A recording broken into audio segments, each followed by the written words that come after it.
ప్రియమైన వాళ్ళారా, ప్రభువైన యేసుక్రీస్తు నామములో ఈ యొక్క ఉదయకాల సమయాన మీ అందరికీ నాకు హృదయపూర్వక వందనాలు తెలుపుకుంటున్నాను. ఈ రోజంతా కూడా మీరు చేయబోయే అన్ని విషయాల్లో దేవుని హస్తము మీకు తోడయుండి మీకు జయాన్ని కలుగుజేయునుగాక. ప్రియులరా, ఈరోజు మనం ధ్యానించుకోబోయేటువంటి అంశం ఏంటంటే, మనకు మార్గమును కలిగించేటువంటి యెహోవా. మనకు మార్గమును కలిగించేటువంటి యెహోవా అనేటువంటి అంశం మీద మనం ఈరోజు వాక్యాన్ని ధ్యానించుకోబోతున్నాం. ప్రియులరా, నిర్గమకాండము 13వ అధ్యాయము చివరి వచనం మనము ఇలా చదువుతున్నామండి. ఆయన పగటివేళ మేఘస్తంభమునైనను రాత్రివేళ అగ్నిస్తంభమునైనను ప్రజల ఎదుట నుండి తొలగించలేదు అనేటువంటి మాటను మనం ఇక్కడ చదువుతున్నామండి.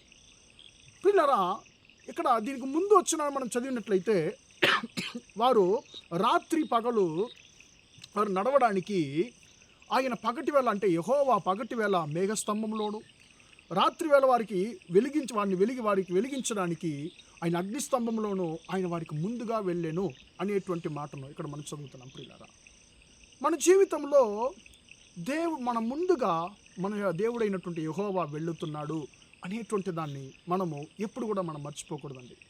ప్రియులారా, ఇప్పుడు ఇశ్రాయేలు దాదాపు 430 సంవత్సరాలు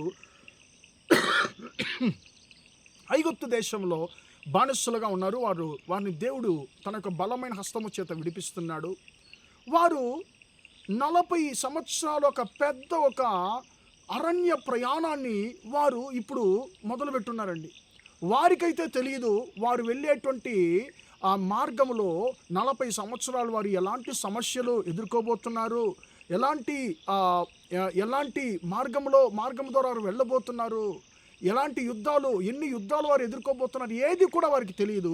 కానీ వారిని నడిపించేటువంటి దేవుడు సమస్తాన్ని ఎరిగినటువంటి దేవుడు. ప్రియమైన దేవుని బిడ్డ, నీ జీవితంలో నువ్వు వెళ్ళేటువంటి ప్రయాణంలో నువ్వు ఎలాంటి ప్రమాదాలు ఎదుర్కొన్నావో, నువ్వు ఎలాంటి సవాళ్ళను ఎదుర్కోవాలో నీకైతే తెలియదు, నాకైతే తెలియదు. కానీ నన్ను నడిపించేటువంటి మన దేవుడు సమస్తాన్ని ఎరిగి ఉన్నాడు. ప్రియులారా, ఇశ్రాయేలీయులు ఇప్పుడు వారికి ముందుగా దేవుడు యెహోవా పగటివేళ మేఘస్తంభముగాను రాత్రంతా వారికి వెలుగు చూపించడానికి అగ్నిస్తంభంగాను వారికి ముందు వెళుతున్నాడు. ఎందుకు ఈ మేఘస్తంభము, ఎందుకు ఈ అగ్నిస్తంభం అని చెప్పి ప్రజలకు అస్సలు అర్థం కాలేదండి. కానీ వారు ఎప్పుడు తెలుసుకున్నారంటే, దేవుడు వారి యొక్క సమస్యల నుంచి వారిని ఎలాగని విడిపించాడో అది చూసి దేవుడు ఇది నా మేలు కొరకే అని చెప్పి చేస్తున్నాడని చెప్పి వారు గుర్తించారు. ప్రియులారా, వారు తమ ప్రయాణాన్ని ఐగుప్తు దేశం నుంచి మొదలుపెట్టిన కొన్ని రోజుల్లోనే 2 విధాలైనటువంటి పెద్ద ప్రమాదాలని వారు ఎదుర్కొంటున్నారండి. వారు ముందుకు సాగుతున్నారు, కానీ వారు ముందు సాగనివ్వకుండా వారి ప్రయాణాన్ని ఎర్ర సముద్రం అనేటువంటి ఆటంకం అడ్డుపరుస్తుంది. ముందుకు సాగితే మునిగిపోయి చనిపోతారు. కానీ ఏం చేయాలని చెప్పి ఆలోచిస్తున్నారు. ముందుండేటువంటి సమస్యను ఆలోచిస్తున్నప్పుడే వెనక ఇంకొక కొత్త సమస్య వారిని వెంటాడుతుంది. ఇప్పుడు వారు ముందుకు చూస్తున్నారు, వెనక్కు చూస్తున్నారు. ముందుకు వెళ్ళలేరు, వెళితే అక్కడ ఒక సమస్య ఉంది, మనల్ని ముంచివేస్తుంది.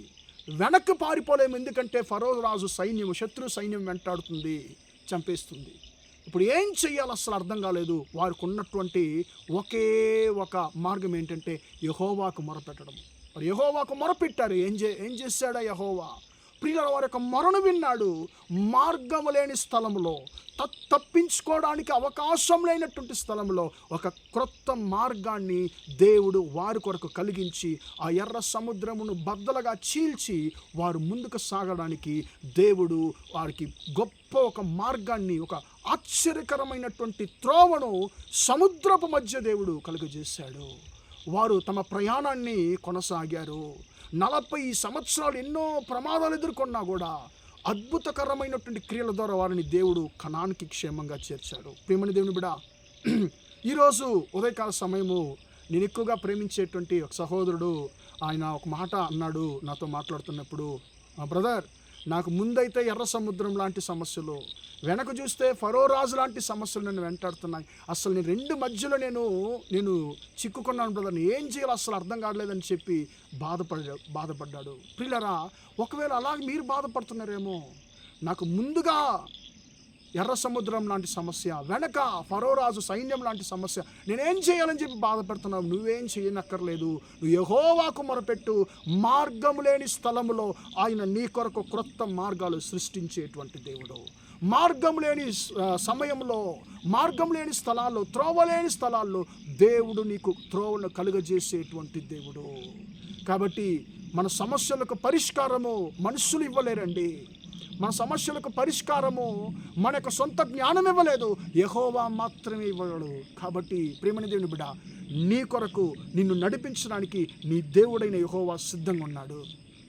ఆయనకు నీ సమస్యలు ఏంటో చెప్పు, ఆయనకు నీ జీవితాన్ని అప్పగించు. ఆయన అంటున్నాడు, మార్గము లేని స్థలాల్లో నువ్వు తప్పించుకోవడానికి, ముందుకు సాగడానికి నేను మార్గాన్ని కలుగజేస్తాను. అయ్యో, నేను తప్పించుకోవడానికి అవకాశం లేదు, నేనేం చేయాలని చెప్పి బాధపడుతున్నావేమో, నిన్ను తప్పించేటువంటి దేవుడు నీతో ఉన్నాడు. ఆయనను తప్పించుకోవడానికి మాత్రం కాదు, నువ్వు క్షేమంగా ముందుకు సాగడానికి, నీ జీవితాన్ని క్షేమంగా నువ్వు కొనసాగించడానికి నీకు నూతనమైనటువంటి మార్గాలు నేను తెరుస్తానని చెప్పి దేవుడు వాగ్దానం చేస్తున్నాడు. కాబట్టి దేవుని బిడ్డ, నీ జీవితాన్ని ఆయనకు అప్పగిస్తావా? నీ మార్గాలు ఆయనకు అప్పగిస్తావా? ప్రార్థన చేద్దాం. ప్రేమగల మా తండ్రి, దయగల దేవా, ఇంతవరకు ఈ మాటలు విన్న మీ బిడ్డలు మీరు దీవించండి, ఆశీర్వదించండి తండ్రి. స్తోత్రము అయ్యా. ఇశ్రాయేలును తండ్రి, పగటి వేళ అగ్నిస్తంభము, మేఘస్తంభములోను, రాత్రి వేళ అగ్నిస్తంభములోను తండ్రి వారిని నడిపించినటువంటి దేవుడవు తండ్రి. మార్గం లేని స్థలాల్లో మార్గాన్ని కలుగజేసినటువంటి దేవుడవు తండ్రి. మీ బిడ్డలకు అద్భుతకరమైనటువంటి మార్గాలు కలుగు చేయండి తండ్రి. వారి సమస్యలకు పరిష్కారాన్ని కలుగజేయండి. నేను తప్పించుకోలేను, నేను చిక్కుకున్నాను సమస్యల మధ్య అని చెప్పి, నన్ను ఎవరు విడిపిస్తారని చెప్పి బాధపడుతున్న ప్రతి ఒక్క సహోదరు ఒకసారి జ్ఞాపకం చేసుకోయ్యా. వారి సమస్యలను వారు యేసు నామంలో బడుదురుగాక తండ్రి. తండ్రి వారికి క్రొత్త మార్గాలు ఇప్పుడే కలుగునుగాక అని ప్రార్థిస్తున్నాను. ఈ రోజంతా కూడా తండ్రి మా సహోదరులు చేసే అన్ని విషయాల్లో మీ హస్తం వారికి తోడిని వారిని ఆశీర్వదించమని యేసు నామంలో ప్రార్థించడి ఏడుకొంచున్నాను తండ్రి. ఆమేన్, ఆమేన్. ప్రియులారా, దేవుడు మిమ్మల్ని దీవించి ఆశీర్వదించును గాక. Praise the lord, praise the lord.